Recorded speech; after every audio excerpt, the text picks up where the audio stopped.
매년 이맘때가 되면 지상의 모든 교회들은 종려주일, 부활주일, 고난주간 이런 행사를 정성껏 기념 예배로 드리지요. 금년에도 예외 없이 오늘이 종려주일이죠. 종려주일이라 하는 것은 주님이 마지막 한 주간 예루살렘에 올라가셔서 순환을 겪으시고 금요일날 십자가에 못 박혀 죽으시는 그 마지막 주간의 첫날로 나귀를 타고 예루살렘에 입성하실 때에 무리들이 종려나무 가지를 들고 호산나 찬송하리로다 하는 일이 있었기 때문에 교회는 이걸 기념해서 종려주일 이렇게 이름한 줄 압니다. 그리고 이제 내일부터 한 주간 동안 고난주간이 이어지고 이제 고난주간에도 행사가 다양하지요. 금식하는 분을 비롯해서 특별 새벽기도 또는 고난주간 금요일날 성례식을 거행하는 그런 곳도 있고, 물론 오늘 성례식을 거행하는 곳도 있고 또 다음 주에 하는 곳도 있는데 여러 행사를 교회 행포 따라 지키고, 그냥 다음 주일은 부활주일로 새벽부터 연합으로 지역이 연합으로 드리는 행사를 시작해서 주일 대예배까지 다양한 행사를 부활주일로 지키는 것 우리가 이미 알고 또 시행해 왔습니다. 그리고 강단에서 말씀을 증거하는 주의 종들은 그 절기에 해당하는 말씀을 준비하여 선포하고 또 그 말씀으로 은혜를 받게 하는 것이 주의 종들의 당연한 의무로 생각하고 준비를 해 오고 있지요. 오늘 저는 복음서를 떠나서 고린도전서 1장에서 본문을 잡아가지고 주보에 보면은 구원의 유일한 길 이렇게 제목을 잡았는데, 구원의 유일한 길, 인간이 구원을 받는 길은 오직 한 길밖에 없는데 그 길이 무슨 길이냐? 오늘 본문 18절 초두에 보니까 십자가의 도가 이렇게 출발하지요. 바로 십자가의 도. 그래서 구원의 유일한 길이라는 말씀보다는 십자가의 도라는 말씀이 더 우리 성도님들 귀에는 익숙할 줄 압니다. 저도 오늘 본문은 십자가의 도의 제목을 잡았지요. 가장 많이 잡았던 제목이니까. 그러다가 십자가의 도는 내가 이미 말씀을 많이 드린 기억이 나니까 그 말씀을 더 쉬운 말로 바꾸면 무슨 길이 될까? 그렇지, 구원의 유일한 길이다. 그래서 십자가의 도 또는 구원의 유일한 길 이렇게 생각하면서 주보에 구원의 유일한 길이라는 제목을 올려놓았습니다.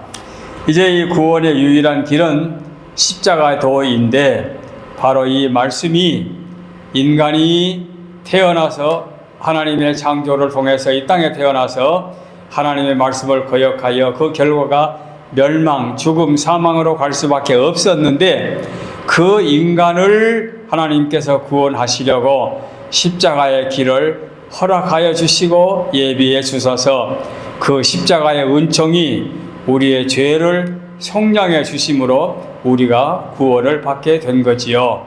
놀라운 사실 아닙니까?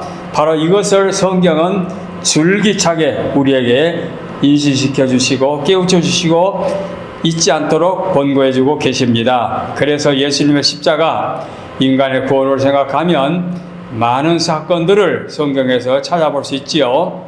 오늘 서론에서 저는 이 구원의 유일한 길에서 무엇을 서론에서 언급을 하겠느냐?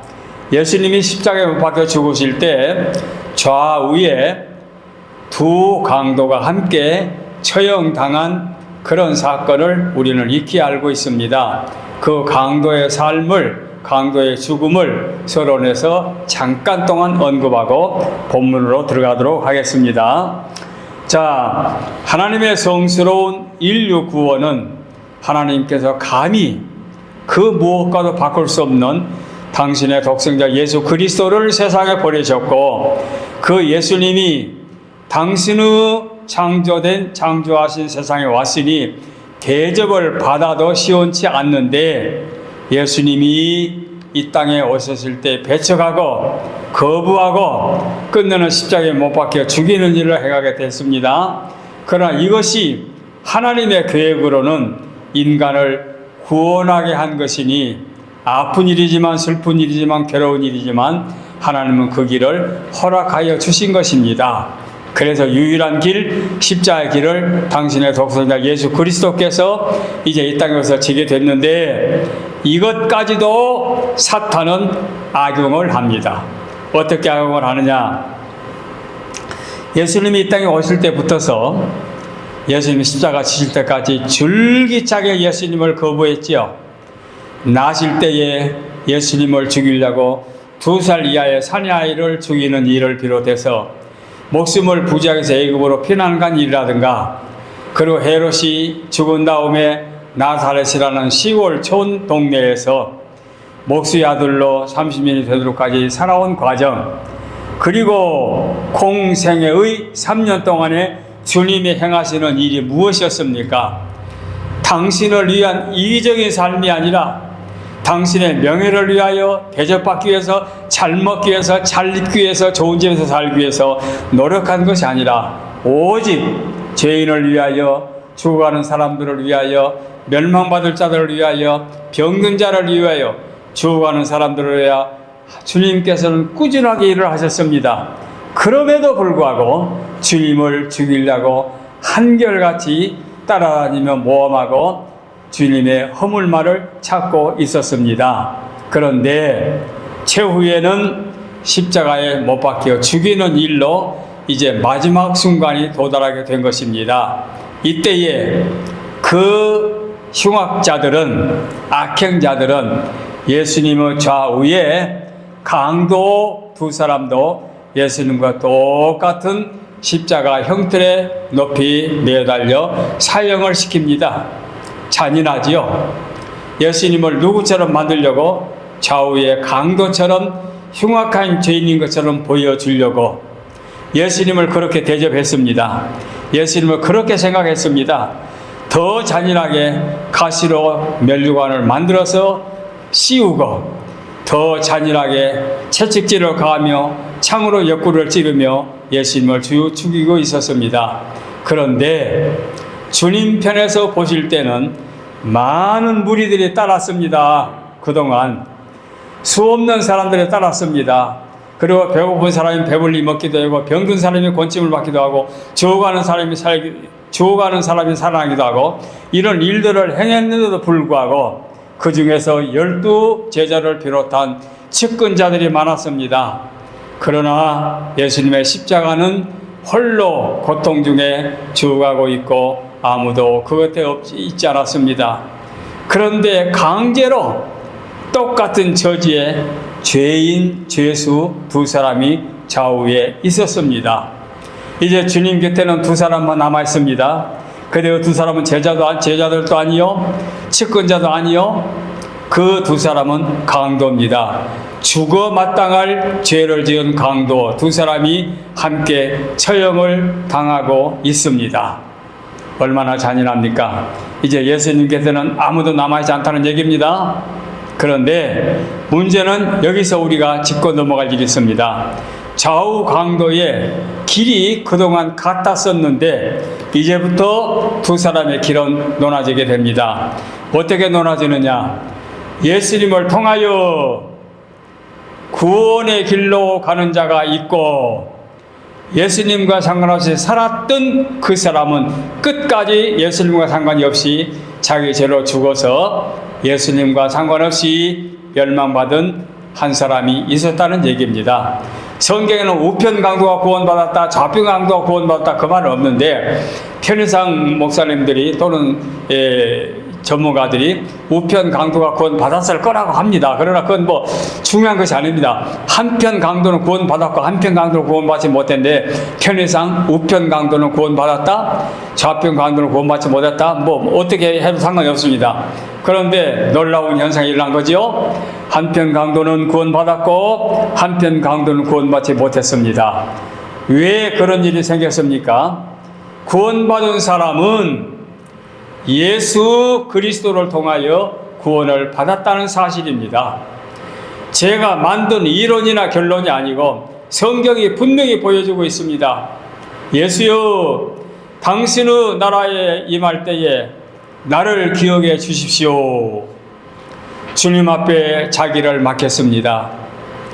십자가 위에서 죽어가는 똑같은 저주에 놓여 있는 그분을 향해서 당신은 나라에 임할 때에 나를 기억해 주십시오. 당신은 지금 나와 똑같은 저주에 죽어가고 있습니다마는 당신은 나와는 다른 줄 압니다. 당신은 인간이 아닙니다. 신이시며 인간이고 하나님의 아들이며 인간입니다. 이 세상에 죄인을 위하여 오셨고 인간을 위하여 십자가에 못 박혀 죽으셨는데 그 십자가의 공로로 나 같은 죄인도 구원하여 주옵소서라고 할 때에 주님은 지체하지 않고 오늘 너는 나와 함께 낙원에 있으리라 고 말씀했습니다. 그래서 구원받았습니다. 그래서 한편 강도는 주님과 같은 곳으로 갔습니다. 그래서 십자가의 도가 멸망하는 자들에게는 미련하게 보이지만 구원을 받는 우리에게는 하나님의 능력이 나타납니다. 이 구원받은 사람은 십자가를 바라봄으로 말미암아 하나님께서 능력으로 그를 구원의 자리로 옮겨주신 겁니다. 놀라운 진리지요. 우리가 잘 아는 내용이지요. 그러나 또 한 사람은 그동안 같이 걸어왔는데 그 길에 함께 거기까지 왔는데 마지막 순간에 그 십자가를 모르기 때문에 십자가를 바라보지 않았기 때문에 십자가를 의지하지 않았기 때문에 그는 끝내 죄인의 결론으로 죄인의 죽음으로 끝을 맺게 되었습니다. 십자가의 도가 오직 인간 구원의 유일한 길임을 여기서 보여주고 있지요. 그래서 오늘 우리는 정료주일 또는 고난주간 십자가를 생각하면서 이 고린도전서 1장 18절 이하의 말씀을 본문으로 정하게 된 것입니다. 이제 본문으로 들어가겠습니다. 구원의 길은 오직 십자가뿐이다 인 것입니다. 구원의 길은 오직 십자가뿐입니다. 초대교회가 복음을 증거할 때에 여러 형태의 박해가 있었지요. 유대인들은 유대인대로 박해하고 이방인은 이방인대로 박해하고 많은 사람들이 십자가를 복음을 증거할 때에 박해가 계속하여 따랐지요. 그 중에 특이한 것은 어떻게 예수님이 구세주냐, 예수님은 나사렛 목수의 아들이고 별 볼 일 없는 사람이 아니냐, 우리가 기대했던 메시아는 그래도 다윗 같은 그런 사람이어야지, 그렇게 와야지, 하나님이 보내신 분이 그렇게 초라하게 올 수가 있느냐. 그래서 예수님을 구세주로 메시아로 하나님이 보내신 자로 그들이 거부했습니다. 거부한 결과가 예수님을 십자가에 못 박히게 된 거지요. 그래서 예수님은 목수의 아들이고 나사렛에서 자라난 별 볼 일 없는 가장 수치스러운 십자가 형편에 내어달려 죽게 된 실패자이지 그가 구세주가 될 수 없다 하는 것이 초대교회에서 복음을 거부했던 사람들의 마음속에 그들의 부동 확실한 생각이었지요. 거기다가 예수가 인류에게 주시는 구세주라고 선포하니까 그들 또 비판하는 비판 중에 큰 것 하나가 뭐냐면 성찬예식이 그래. 성찬예식에 예수님의 죽으심을 기념하여 포도주를 마시면서 예수님의 피를 기념하여 마시자. 떡을 떼면서 예수님의 살점이다. 이런 잔인무도한 행위가 어디 있느냐? 이건 뭐 야만인도 그럴 수가 없다. 어떻게 사람이 죽어서 피를 흘렸는데 그 피를 마시고, 사람이 살점이 떨어지면서 죽었는데 그 살점을 먹으면서 이걸 기념해? 이건 용서할 수 없다 해가지고 아주 성례식을 혐오스럽게 생각하고 거부하고 받아들이지 않았던 것이 초대교회에 반대했던 사람들의 이유 중에 하나였습니다. 물론 우리는 그렇게 생각지 않지요. 우리는 성스러운 예수님의 희생의 죽음으로 말미암아 내가 구원을 받았으니 우리는 예수님의 십자가에 동참하는 의미에서 믿음으로 기념하며 참여하는데, 그들의 생각은 우리와 달랐다는 얘기죠. 그래서 하나님의 선민이란 그야말로 유대인들이 앞장서서 기독교를 박해하고 복음을 박해하고 바울 사도 같은 분들이 복음을 증거할 때 쫓아가면서까지, 바울을 추적하면서까지 박해하고 반대했던 것을 우리가 알고 있습니다. 자, 그런데 놀라운 것은 사울이라고 하는 사람도 역시 기독교를 박해하고 예수님을 받아들이지 않았고 예수님과는 상관이 없는 율법학자였고 율법주의자였고 유대주의자였지요.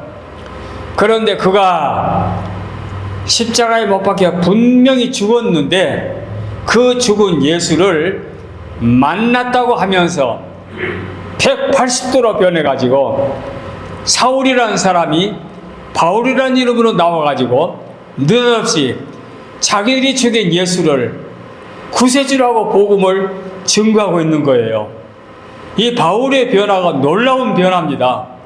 유대인들이 볼 때는 캐시언이에요. 있을 수 없는 일이에요. 어찌 사울 같은 사람이 저렇게 변하지? 이건 도무지 있을 수 없는 일이다. 근데 그게 현실로 나타났습니다. 그래서 바울 사도는 확신을 갖고 자기는 십자가의 복음을 증거하는데 예수 그리스도의 죽음은 우리 인류의 죄를 대신한 것이고 우리는 예수님을 구주로 믿을 때에 하나님의 자녀가 되고 구원을 받는다는 이 복음을 확실하게 증거하는 전도자가 된 겁니다. 이건 부인할 수 없는 사실입니다. 이건 스데반 집사가 돌에 맞아 순교한 것처럼 사울이라는 사람이 변하여 새 사람이 된 것도 분명한 사실입니다. 초대교회 증거 중에 하나입니다. 안진뱅이가 일어났다? 이것보다 더 놀라운 일입니다. 사울이라는 사람이 바울로 변했다는 것은 아무리 생각해봐도 놀라운 일이고 기이한 일입니다. 거기다가 복음을 가만히 들어보면 믿는 사람이든지 믿지 않는 사람들의 복음을 가만히 들어보면 그 복음에 대해 일리가 있는 부분이 있어요. 뭐냐? 그때 성경 구약 아니니까 구약의 성경을 인용하는데 정확하게 뜯어맞아요. 복음을 증거하는데 구약을 증거하는데 그 구약이 맞아 떨어져요. 뭐 많이 있지만 그중에 하나만 예를 든다면은 이사야 선지자가 예언한 말씀 중에 이런 말씀 있죠. 그는 실로 우리의 질고를 지고 우리의 슬픔을 당하였거늘 그는 징벌을 받아서 하나님께 매맞으며 고난을 당하였다 하였노라. 자, 이런 말씀을 복음을 증거할 때 증거해요. 그러면서 그 예수님을 하나님이 보내셨고 그 하나님이 보내신 예수가 십자가의 짐으로 말미암아 이사야 선지자의 말씀이 맞아떨어지지 않느냐. 이 말씀은 수학 공식처럼 딱 들어 맞는 거거든요. 그러니 사울 같은 사람이 바울로 변하여 복음을 증거하는 것도 놀라운데 그 입으로 나오는 복음의 메시지의 내용이 구약의 말씀과 지금의 복음의 메시지와 일치하게 떨어지니까 이건 뭐 부인할 수 없는 사실이지요. 그러니까 유대인들 중에서 믿는 사람도 있고 믿지 않는 사람도 있게 된 겁니다. 그래서 그 시대에 교회라는 곳이 형성이 되고 복음이 땅끝까지 증거되고 열심을 품고 복음이 전파되어 가고 있고 또 믿지 않는 사람은 또 그대로 반대하고 이런 현상이 나오게 됨으로 말미암아 초대 교회가 형성이 된 겁니다. 이게 놀라운 사건이지요. 한편 강도가 구원받고 한편 강도가 구원받지 못한 사건으로 끝난 것이 아니라 그 일은 연속하여 구원받은 자들이 많이 생겨나고 구원받지 못한 사람은 또 그대로 또 나아가고 이런 현상이 초대교회에 일어나게 된 겁니다. 그래서 오늘 본문은 바울 사도가 고린도라는 곳에 가서 복음을 증거할 때 나타난 현상입니다. 그래서 십자가의 도가 하나님의 능력으로 나타날 것을 이렇게 바울 사도는 확신하게 말하고 있습니다. 두 번째로 넘어갑니다. 이 십자가의 도가 인간 구원의 길인데, 다음으로는 거기에 하나님의 능력이 나타난다는 사실입니다. 십자가의 도를 개인이 받으면 그 개인에게 하나님의 능력이 나타나고, 십자가의 도를 얼마나 상상해도 좋습니까? 국가가 받아들이면 그 국가에 하나님의 능력이 나타납니다. 십자가의 도를 어느 회사에서 받아들이게 되면 그 회사가 변화를 받습니다. 그래서 갈라디아서 2장에 보면은 사람이 의롭게 되는 것은 율법의 행위에서가 아니요 예수 그리스도를 믿음으로 말미암은 줄 아는 거로, 우리도 그리스도 예수를 믿나니 이는 그리스도가 율법의 행위에서 아니요 그리스도를 믿음으로 의롭다함을 얻은, 의롭다함, 그 의롭다라고 선포하는 그것이 하나님의 능력이죠. 율법의 행위로는 의롭다함을 얻는 육체가 없다, 그 말씀했습니다. 구원을 얻는다는 것은 의롭다함을 얻는 것과 본질상 그 의미가 같은 의미입니다. 바로 의롭다함을 얻는 것은 곧 하나님의 능력입니다. 하나님의 역사가 나타나게 된 것입니다. 그래서 하나님의 능력, 하나님이 인정해 주시는 것, 하나님이 선포하는 것, 바로 이것이 하나님의 능력으로 나타나게 된 것입니다. 바로 이 길이 유일한 십자가의 길을 통해서만 가능합니다. 그래서 바울이 개종하고 복음 전도자의, 성경의 저자의, 사도로 일성을 바치게 된 것은 하나님의 능력이 그에게 나타남으로 말미암아 만인을 구원의 길로 인도하는 기독교의 위대한 인물이 되게 된 거지요. 예수님을 영접하기 전에는 사울이라는 사람이 얼마나 기독교를 받겠습니까? 사람을 죽이고 교회를 말살하려고 하지 않았습니까? 그런데 예수님을 영접하고 난 다음에는 자기 목숨까지 그리스도를 위해서 내놓았으니 이게 180도 변한 거 아닙니까? 그래서 복음에는 유대인도 헬라인도 차별이 없습니다. 다 하나님의 능력만 나타날 뿐입니다. 어느 나라 누구에게도, 어느 시대 누구에게도 십자가의 도는 하나님의 능력이 나타날 뿐입니다.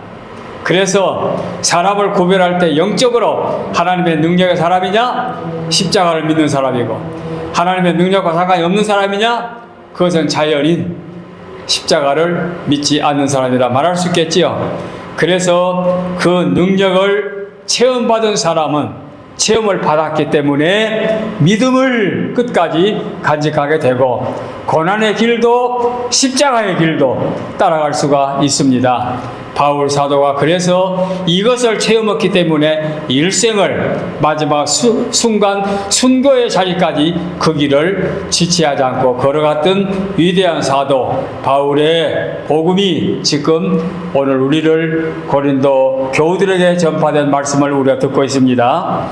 자, 이렇게 말씀을 드리니까 너무 십자가에 대해서 말씀 많이 했으니까 이제 좀 내용을 바꿔서 좀 제가 준비를 달리 했습니다. 십자가의 길을 걸어온 한국의, 미국의 선교사 한 분, 여러분이 잘 아는 분이에요. 아니, 이제 이야기를 들어 아는 분이에요. 선교사 한 분의 삶을 소개하고 말씀을 마치려고 합니다. 한국 개화기에 많은 서양 선교사들이 한국에 복음을 들고 가서 복음을 증거했지요. 그래서 그 선교사님들의 그 은혜와 덕과 사랑으로 기독교 학교도 세워지고 기독교 병원도 세워지고 많이 한국이 발전이 된 데 앞장서 개화가 됐지요. 그때에 미국의 남장로교 선교본부에서 간호사로 파송했던 서서평 선교사, 여러분이 아시니까 알지만 한 번 더 정리의 말씀을 드리고 마치려고 합니다. 그 서서평 선교사는 한국의 기독교 방송국에서도, 방송으로도 영화가 제작이 되어가지고 방영된 주인공이기도 하지요. 1912년 32살의 젊은 나이에 그 당시 조선 땅에 찾아와서 모든 것을 내려놓고 십자가의 길을 걸어갔던 참으로 일생을 결혼도 하지 않고 오직 주님만을 바라보고 십자가의 길을 걸어갔던 한 여인의 삶이 방향으로 되었던 것 우리가 이렇게 알고 있지요. 그 당시는 우리 조선 땅이 가난하고 억압받던 땅에 이 서서평 선교사를 작은 예수라고 별명을 붙여줄 정도로 광주 전라도 광주 양림동 기독교 병원에서 근무했었는데 광주 시내에 있는 사람들은 신불신간에 그를 작은 예수라고 부를 정도로 위대한 십자가의 길을 걸어갔던 그분이지요. 당신도 병이 있어서 어려움을 당하는데도 불구하고 자기 건강은 돌보지 않고 헐벗고 굶주리는 조선인들을 위해서 얼마나 열심히 헌신했던 건지 우리가 잘 알고 있습니다. 미국인 선교사라고 해서 다 평탄한 길을 걸은 것만은 아니지요. 어떤 분은 좋은 환경에서 좋은 부모 밑에서 신학을 공부하고 선교사 길을 걷는 또는 훌륭한 주의 종회를 걷는 분도 많지만 이 서서평 선교사는 1880년 독일에서 태어난 본래 이름은 엘리자베스 요한나라고 합니다. 엘리자베스 요한나라고 하는 이름을 가졌는데 왜 한국 이름을 서서평인가? 보통은 조금 그 이름을 비슷하게 따지 않습니까? 예를 들어서 뭐 박영영 박사 그러면 뭐 헨리박 뭐 이런 식으로, 또는 미국의 선교사가 헤비 칸이라는 선교사가 한국에 왔는데 카나베 이렇게 이름을 지어서 썼거든요. 그런 식으로 비슷한 이름을 붙이는데 이분은 엘리자베스 요한나인데 서서평이라고 하는 이름을 왜 가졌는가 그걸 좀 검색을 해보니까 그분이 특징이 굉장히 성질이 급했대요. 너무 급해가지고 자기는 늘 내 약점이 성질이 급하다. 그래서 성질이 좀 급한 것을 좀 누구에게 맡았으면 좋겠다 해가지고 한자를 찾아보니까 천천히 서자.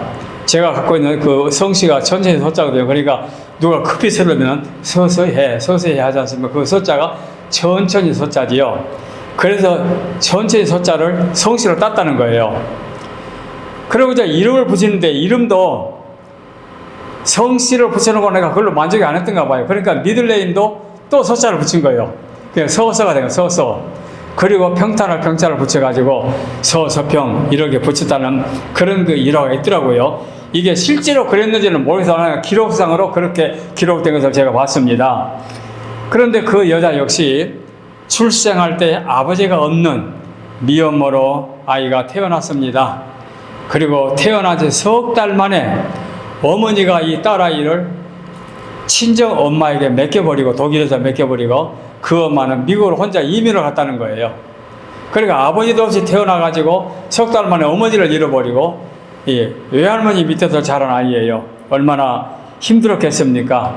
그런데 이 아이가 9살 되었을 때, 그래 9년 동안 9살 되었을 때에 할머니가 또 세상을 떠납니다. 그래서 그야말로 홀로 단신이지요. 그러니까 이 아이가 어머니의 미국의 주소 한 장을 들고 미국으로 왔다는 겁니다. 9살에 왔고 독일에서 왔으니 영어도 통하지 않았을 거고 얼마나 힘들었겠습니까? 많은 와서 또 어머니를 만났는데 어머니도 학대해요. 뭐 그 부분을 제가 생략하겠습니다.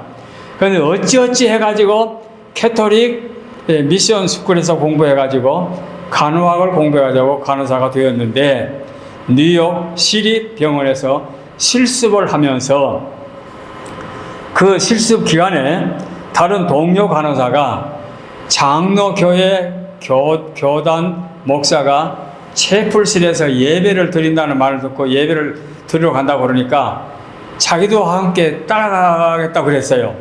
그래서 그 장로교 교인들의 예배실에 예배에 참석해가지고 여기서 은혜를 받고 캐톨릭 미션 스쿨에서 공부했던 그 아이가 본래의 신앙이 뭔지는 모르겠습니다만은 거기서 마음에 뜨거운 사명감을 보여잡고 아마 그때가 그 병원의 원목이 아마 해외 선교에 무슨 뭐 열정적인 설교를 했는지도 모르겠어요. 근데 이제 그 예배 참석해가지고 이분이 개종을 하고 이제 신앙생활을 하는데 동양의 빈공 국가 중에 조선이라는 나라에 사람들이 전염병의 권침을 못 받고 죽어간다고 하는 그런 말을 하면서 간호사들도 필요로 한다는 말을 들었습니다. 그래서 지망을 하게 된 거예요. 그래서 1912년 미국 남장로교 해외 선교본부를 통해서 간호선교사로 조선에 파송을 받았습니다. 그래서 1912년 32살에 그가 한국에 가서 22년 동안 십자가의 길을 걷고 51세에 세상을 떠나게 됐지요. 그의 눈에 보이는 조선은 어떤 나라냐? 무지무지하게 가난한, 이것도 인간의 삶입니까? 아마 독일에서 살다 미국에서 살다가 한국 왔으니까 그렇게 보였겠지요. 뭐 의료 진료는 말할 것도 없고 교통수단도 말할 것도 없고 영양실조로 죽어가는 사람이 많고, 심지어는 500명의 여인들을 만났는데 500명의 여인 중에서 이름을 가진 사람이 10명도 못 되더랍니다.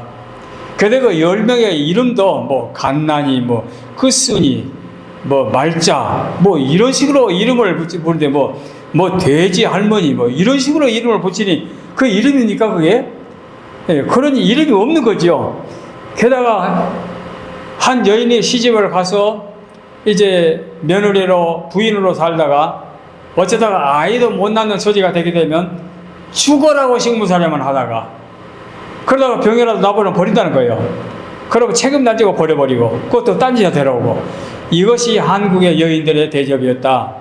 그러니까 마치 노예처럼 인간 쓰레기처럼 사는, 사람 취급도 못 받는, 병 치료도 못 받는 이런 그 불쌍한 사람들을 보면서 그는 기독병원, 그 당시에는 재증병원이었는데 재증병원을 간호사로 근무하면서 여성들을 모아 2일 성경학교, 내중에 제가 거기서 중고등학교 다닐 때까지 2일 성경학교 있었습니다.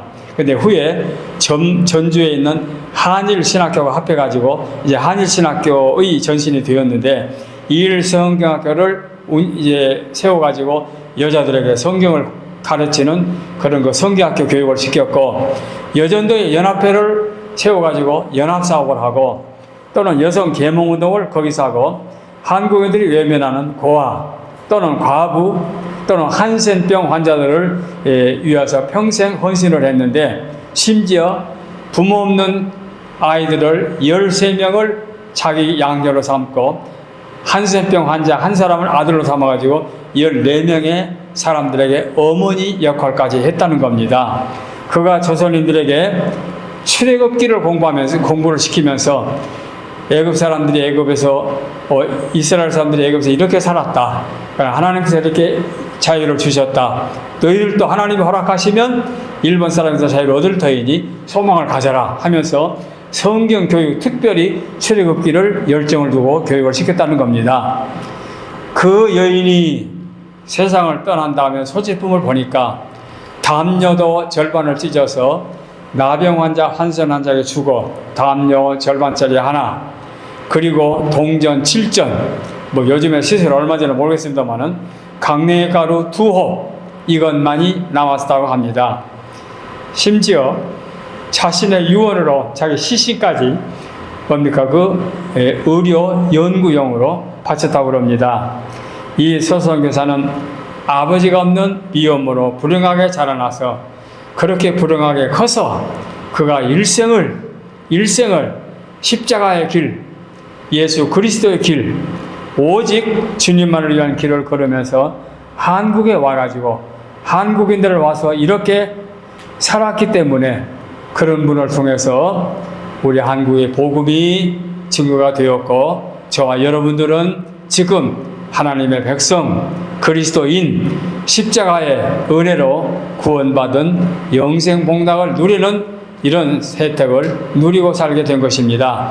제가 몇 해 전에 집사람하고 그 남장로 선교본부 안에 호남신학대학이 있는데 거기 그 이사장님을 뵈러 가서 이제 뵙고 볼일을 보고 나오는데, 목사님 저 서서평 선교사 무덤이 저기입니다. 한번 보실래요? 그래서 멀지 않아요. 그 선교사 공동묘지에 가가지고 그 집사람이 서서평 선교사의 무덤에서 사진도 찍은 일이 있는데, 하여간 그렇게 역사에 흔적이 남아있는 그런 삶을 살았던 그런 십자가의 길이 오늘 우리를 구원으로 인도해 주셨습니다.